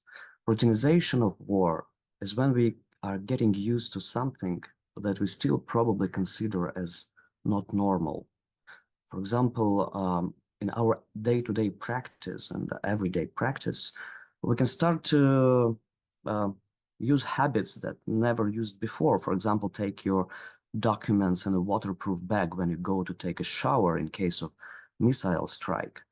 And that can be routinized despite the fact that persons still see this as something totally abnormal. Normalization is a discursive process. Normalization is when people are trying to build a narrative that will rationalize, explain somehow, and sometimes justify everything that's happening. So routinization is a pre-discursive process. Routinization is what people from microsociology and sociology of everyday life studying, and normalization is something that draws our attention to circles of communication, circles of trust, different types of communities, because those narratives, those explanations, rationalizations, and justifications are produced within particular social circles. So if we go back 10 years back, and we try to analyze what was going there in terms of social capital and social ties, and here I refer to our project Eurobarometer in Russia that we were running for 10 years from 2012 to 2021, monitoring twice a year how interpersonal connections are established, and trying to do this kind of mapping of social ties and social connections. So what we saw that period from 2012 till 2017 is incredible growth of social capital. Interpersonal ties, interpersonal connections, interpersonal trust was on the rise. For example, during those 5 years, amount of close friends, people who consider them as close friends, right? Those you can call at 2 a.m. in the morning asking for help. Those you can give a key from your apartment in case you are going somewhere and you ask your friend to live in your flat to feed the cat or take care of everything. So that amount grew up from 5 to 9 strong ties, friendship ties.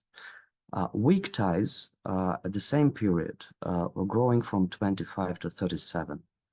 So actually it was a period of grassroots solidarization, a period when social connections were on the rise. And we could see actually how it changed the modes of behavior. During this period, for example, we saw that 74% of Russian population found a job and being employed using their network of social connections. During that period, for example, we saw that political activization was actually a derivative from the social capital parameters. For example, if you had more than 10 friends and more than 30 acquaintances, so-called weak ties, then the likelihood that you will participate in any political activity next Sunday is growing tremendously. What is interesting, actually, it did not distinguish between people who would participate in opposition activities or loyalist activities, anti-Putin or pro-Putin. People with a lot of social connections are much more politically active, no matter what their political orientations were. At the same period, for example, we saw that economic behavior was pretty much a result of connection, of social connections. In Dagestan, a person with the average income of 30,000 rubles during 3 days in case of emergency could gather up to 300,000 rubles using relatives, friends, and other types of connections. In Moscow, at the same time, a person with income like 100,000 rubles in case of emergency would probably go to the bank, to a bank. So that was a period of initial accumulation of social capital. A lot of psychological and subjective variables were also dependent on that. For example, so-called happiness level or level of subjective well-being. We checked that so-called Easterlin paradox on Russian data sample. Very brief. Easterlin paradox is when Easterlin found out that among Americans, income does not correlate with the level of happiness. If you make a lot of money, you are unhappy. If you don't make enough money, you are unhappy. So actually, there is no strict correlation. But there are two predictors that actually work here for American sample. As the level of education, if you are more educated, you are more happy. And marriage, if you are married, you are more happy. In Russian sample, we found out that actually there is no correlation between income and happiness, subjective well-being. But there is negative correlation with education. The more you are educated, then less you are happy. And there is negative correlation with marriage. People who are married much less happy than people who are not. But there is a strong positive correlation with the amount of social connections. The more friends you have, the more acquaintances you have, the longer your contact list, the more secure and happy you feel. What happened after 2017? That was a period of polarization, when polarization started. When we are talking about social ties, we need to distinguish between 3 different types of social ties. Strong one, the most invested with the interpersonal trust. Weak, people you can call and ask for a consultation or for a small favor. and also the very specific type of weak ties that Mark Granovetter called bridges. It's not just about trust, but about different circles that are connected by those ties. If all your friends are friends to each other, and people you are communicate with also communicate with each other, it means actually that you live in ghetto. So there are no bridges between your circle and other circles. But in case we can analyze, in this case, we could analyze, for example, how many connections were made between different groups, different social groups, different income groups, different religious, non-religious groups, and so on. So at the period of 2012, 2017, it was quite heterogeneous network of interpersonal trust. People were communicating, discussing politics with people who did not share the same belief as they did, people who did not belong to their circles, and still some kind of small amount of interpersonal trust was circulating between those circles. At the period from 2017, polarization started, which means that bridges were broken. So still there was a growth of strong ties, more friends.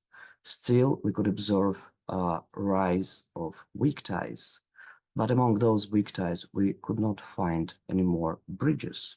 So the amount of bridges, your connection with the people on the other side of the barricades, with the people who do not share the same beliefs, same social surrounding as you do, were actually weakening.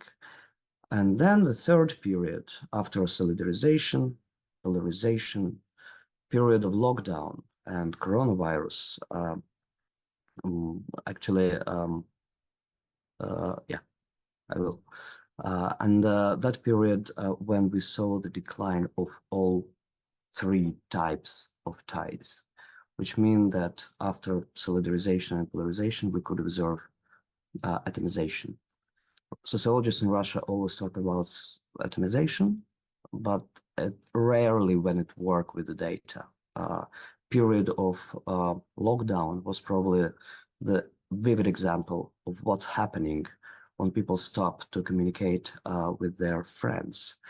And then we all know what happened. And now we are trying to understand how this kind of social topography of social connections is organized between communities abroad and communities in Russia. Nika Kostianko will present tomorrow. I think that she will talk a little bit more about their data with Margarita Zavadskaya and the team that is working there. For example, that striking fact that 53% of relicants now feel stronger connections with their new migrant communities in hosting countries. And also that social connections among people who immigrated are still very strong with their friends and colleagues who stayed in Russia. Because, for example, in our interviews, we see totally different picture that after this period of social breaking and a rupture of social fabric, when the sound of social ties being torn apart was heard all over the public sphere and public social media, for example, is actually a dramatic change in not only in amount of social capital, but also in the cartography, in topography of the social capital. So hypothesis that we are trying to check now is that the process we observe among Russian migrant communities is a process of tribalization.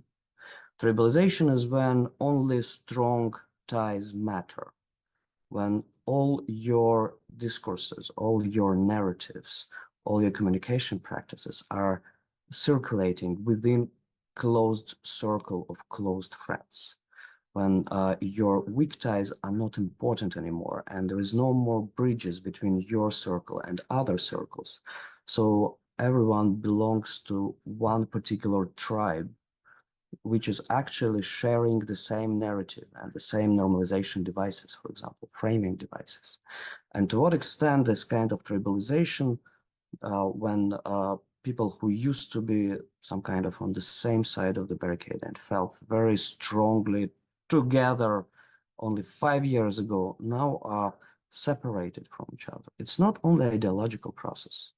It's not only a weird conflict between people who moved abroad and stayed in Russia, and among people who moved, conflict between so-called good Russians and the best ones. So tribalization starts when not only bridges between circles are damaged, but even weak ties that were used to be, that used to be some kind of periphery of your social circle also damaged. So only strongly connected within itself circles that stayed. So that I think it probably need to be discussed and definitely need to be more solidly proved by data. I strongly recommend work of Alexander Kalgan, who I hope still here. His recent paper in German was exactly about this social ties as a predictor of immigration strategy.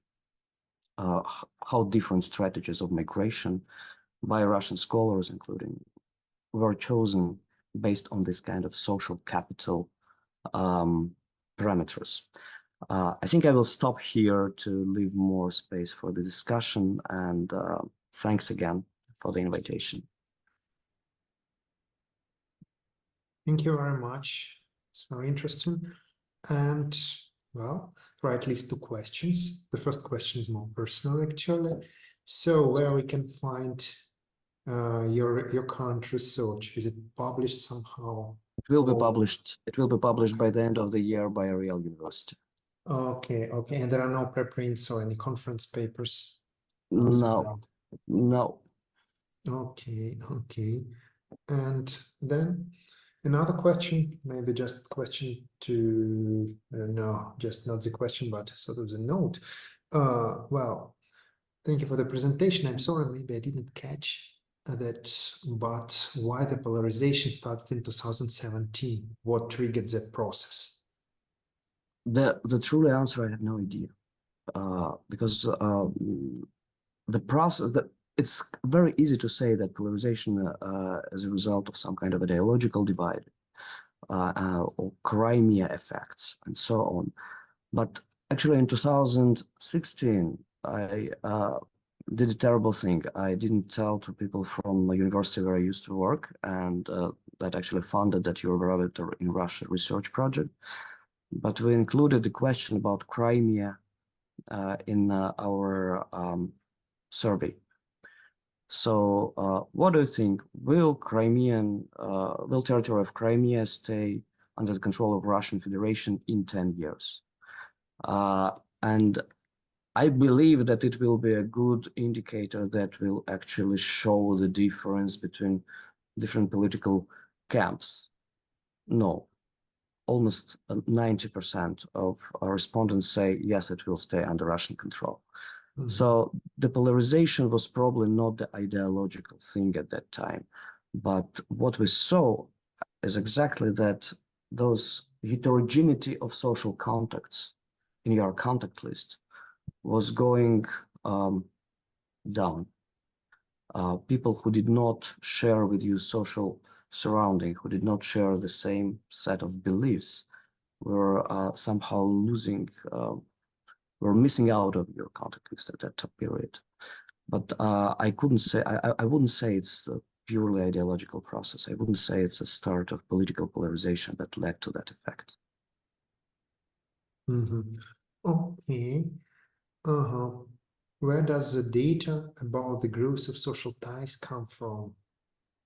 If you will write me, I will send you. Just email me. Okay, yeah. I suppose, yeah.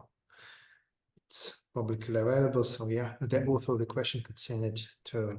Sorry, Okay, could you speak a bit louder? Because no. I'm just announcing that the author of the question can send it to Victor. If I'm not mistaken, your email is publicly available. You have my email, so yeah. Yeah, okay. I suppose the author of the question has this email. Okay, good. Okay, very interesting question. Artem Kosmarsky studied tribes in Russian academia before the war. He discussed that it was the case before. Did it change, in your opinion?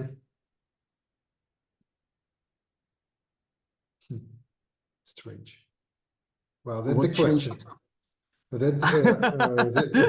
The question, I'm frankly speaking, I think we need to discuss it with Artem as soon as I see him. We will definitely discuss that question. But yeah, I don't know.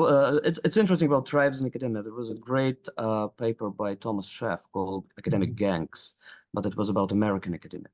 I'm not sure we have enough data to talk about academic gangs in Russian academia before the war and after the war. Okay, good.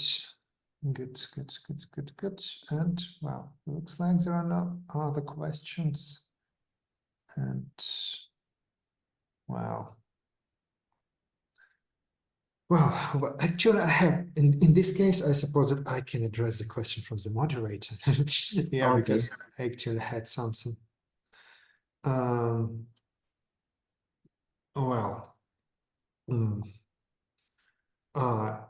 Because I also looked at these questions and so on, on the barometer questions, and actually it looked like that it was not 2017, but even before Crimea, if you just look at the trends, maybe from 2011 or 2012, there was a certain growth of the positive answers on the questions about the national pride, something like this. Are you proud to be Russian or something like this?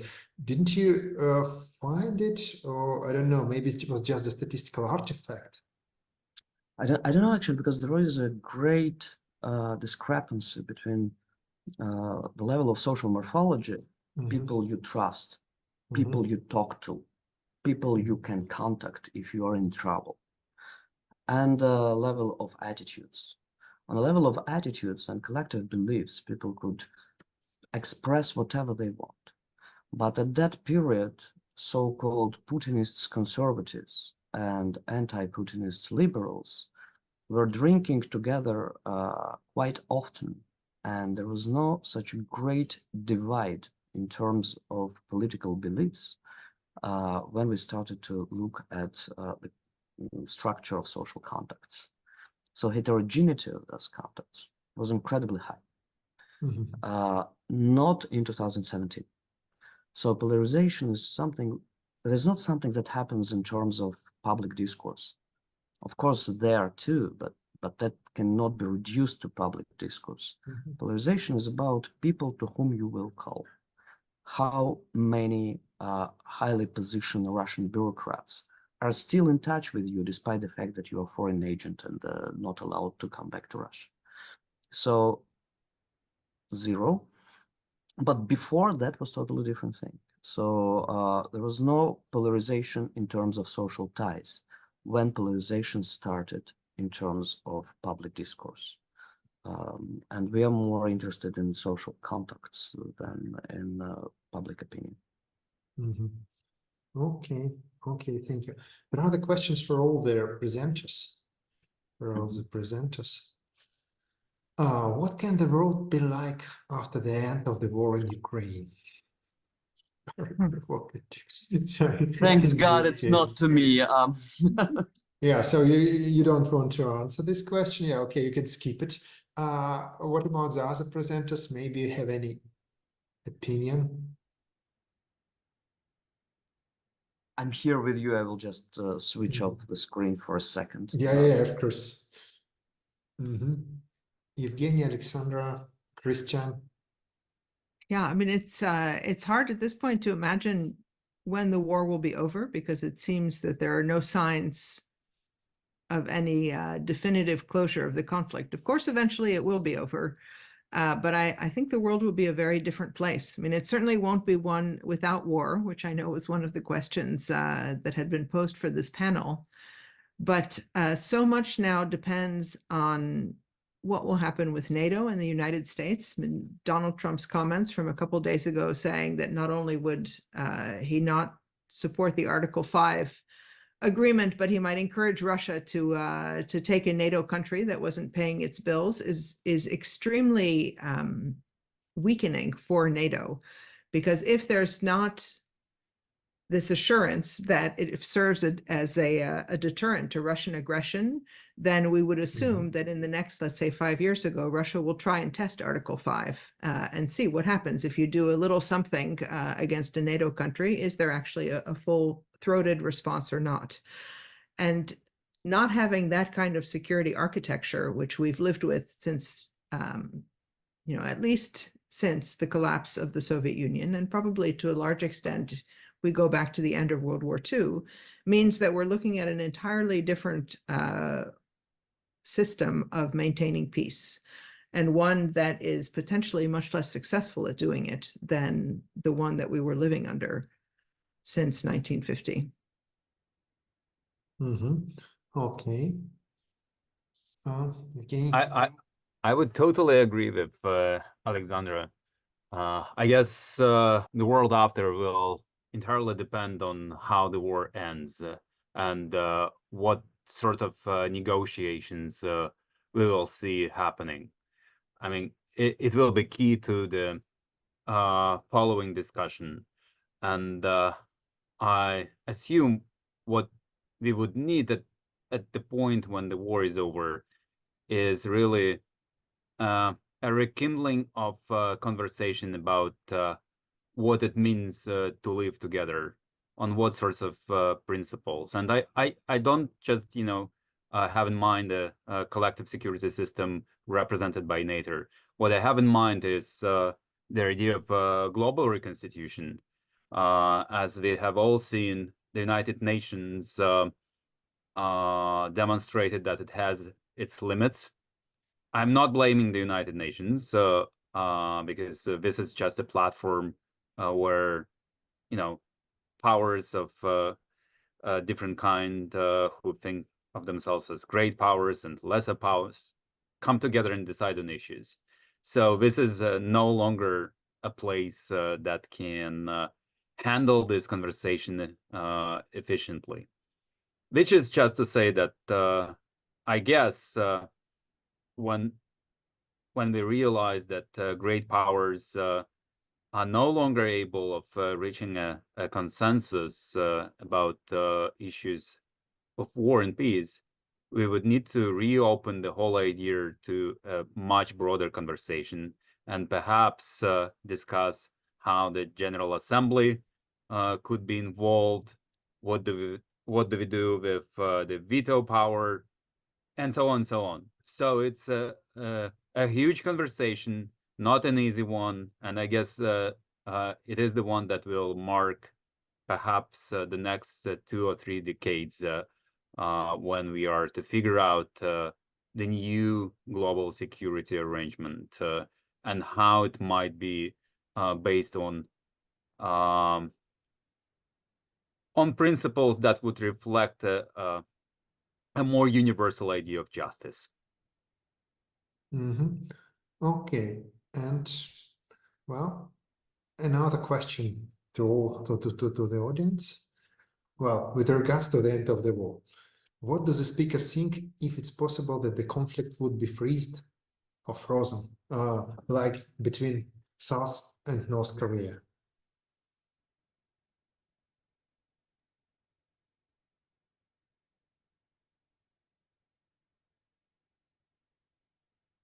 Okay, so Alexandra, you're muted. Sorry, conflicts can be settled with a demilitarized or a militarized zone, which is what we see in Korea. But both sides have to believe that there's not going to be an incursion or a threat from the other. And right now, it's difficult to imagine that the Ukrainians would accept that kind of arrangement without having a security guarantee from NATO or NATO countries. Given what's happened in this current war, and given the fact that Russia didn't respect the Budapest Memorandum of 1994, there's no reason that the Ukrainians would believe that having that kind of zone would actually stop the Russians. And without that kind of confidence and assurance, then it doesn't stay demilitarized and it doesn't actually freeze the conflict. I see. Any other comments on this question? I would just again agree with Alexandra and continue on what I have said. If the conflict is frozen, I believe that everything else in the world politics will be viewed by Russia through the lenses of this conflict and how it might affect Russia's interests beyond that region, particularly in connection to Russia's few allies or satellites or whatever, which is just again to say that in case we are running into this scenario, all other attempts to resolve other problems in the world will be blocked. In a sense, the United Nations Security Council will be polarized, with Russia and China standing on one side and the Western powers on the other. And I don't think we'll be able to see any efficiency of that body in case of any conflict whatsoever, should the war with Ukraine not be resolved on fair terms. Okay. Okay, and then actually there is one question to Victor and the other one will be for Christian actually. Victor, are there any researches on the similar topics about other autocratic or war influence regimes? Did you find a typical picture? If not, what is the difference? There are a lot of really good research on social ties transformation and in China. The recent one was exactly about the transformation of social ties during a lockdown period, but they are not pretty much focused on political regime. There is one paper, I can find it now and send to you, about bridging and bonding social capital, that social structures based on strong interpersonal ties are very convenient for autocratic regimes and actually support autocracy and prevent any democratic change. And the rise of bridging social capital that is based on those heterogeneous bridges between closed circles are in favor and increased possibility of democratic change. So it's kind of two different types of social capital. One is autocratic and other is anti-autocratic. If you are interested in, I can just drop in chat that paper. Well, maybe you can drop it in the Telegram chat as well. I'm not, unfortunately, I'm not a part of Telegram chat, but I can do it here. I see. I see. So, yeah, the question for Christian. Christian, are you with us? Yeah. Oh, no. Looks like that Christian is not with us, yeah, anymore. He had to go. So, yeah. So in this case, well, later maybe. In this case, well, there is one question for all speakers. One more time, and it's one more time about this if something stops. So it looks like that we will follow our experiment, let's say mental experiment. If tomorrow a new leader replaces the current leader of Russia, would it be possible for Russia to keep Crimea and other occupied territories of Ukraine, but nevertheless to get support from the West by promising to implement liberal reforms in Russia? I don't know if anybody still have force to answer for this, let's say, logic experiments or some. place of mind? Oh, no. Well, generally, you see. It looks like that. I can, Wow. I can try. It's so my operating assumption is that when the current president of Russia is no longer president of Russia, which we know is inevitable, we just don't know when, that the most likely immediate outcome is that someone just as nasty, for lack of a better word, is going to replace him. If you look at the inner circle around him, it's none of them are people that we would consider to be a significant improvement over the present situation. So it's unlikely that there would be at least an immediate reduction in aggression. However, let's say that there's a deal that's proposed, which is that Russia keeps the territories it has occupied, and then promises not to attack anymore, and some kind of assurances that Ukraine is willing to accept are made. I find it rather depressing, but I suspect that the West would come to the negotiating table with that. Not that it's really the West's business, it's more about Ukraine, but there would be much greater pressure on Ukraine to accept that deal. I don't believe, though, it solves the fundamental problems of a deal like that, which is that it then confirms that seizing territory by force is an acceptable strategy in international relations going forward, and just puts off the problem of figuring out how to contain Russian expansionism in the future.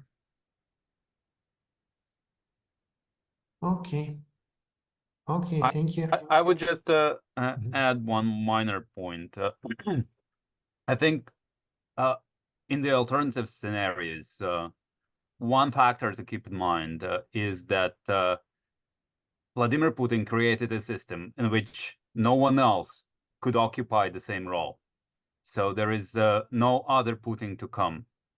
That is why whoever will be after him, he or she will not be able to command the same kind of authority to balance the conflicting interests in the system. And the system will inevitably run into a conflict. And it will need to figure out how to stabilize it. I guess it might be naive to assume that they will just nominate Bortnikov or Patrushev to replace Putin, and everyone will just, continue business as usual. I guess the level of distrust is such that they will need to negotiate a new balance of power system, and this is where I'm hoping we'll have a certain window of opportunity for a regime change in the first place, and also for a different kind of negotiation with the West. Mm-hmm. Okay, thank you very much, colleagues. Yeah, Victor, thank you for sharing this research. The links to this research, I suppose it will be very useful for those who had, of course, it's very useful for everybody.